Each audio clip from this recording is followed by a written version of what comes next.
السلام علیکم ورحمت الله وبرکاتہ. نن ویډیو زموږ د باره کې دا که څوک وي چېرې زما د دا انسان خبره ومني یعنې یو انسان په خپل قابو کې راوستل.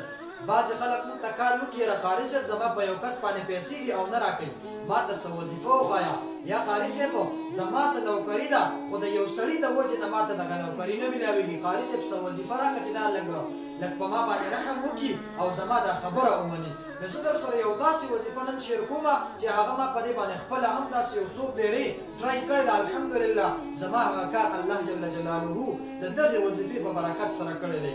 اکثریت په ما استاذ ته خبره کوله مدرسه کې چې کله مونږ وو ما به استاذ ته وي ما له چوټي راکړه، استاد به ما له چوټي نه راکوله، خو چې کله به ما دغه وظیفه ووي 21 مرتبه صرف دغه ویل دي. کله چې به ما دا وویل بیا به مې ورشف کړو او ما به استاد ته خبره وکړه، استاد به زما خبره ومنله، ما له مې چوټي راکړه وایي ځه کور ته.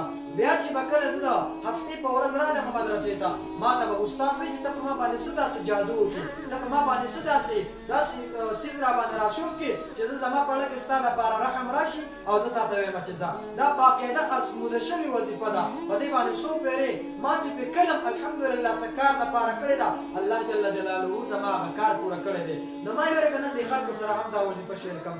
نو ډېره بهترینه او اسانه وظیفه ده، خو ویډیو را سره پوره ګورئ ځکه بعضې خلک بیا کال وکړي میسجونه کوي یاره قاري صاحب مونږ پې پوه نه شو مونږ پې بیا پوه کړه. نو دوباره د کال او د میسج ته به اړولو ضرورت نه راځي، ویډیو پوره ګورئ انشاءالله پوره به پې پوهېږئ. نو دا هغه وظیفه ډېره بهترینه او اسانه وظیفه ده.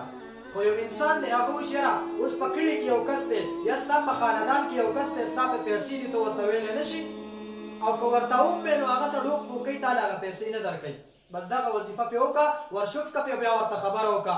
یا دغه شان رشته ده او ته وایې چېرې ماله دې دغه رشته راکړي دغه کور والا، نو ته پې دغه وظیفه ووایه ورشف کړه پې د هغوی په زړه کې به رحم راشي ستا دپاره او تا ته به انکار ونه کړي تا ته به یې درکړي.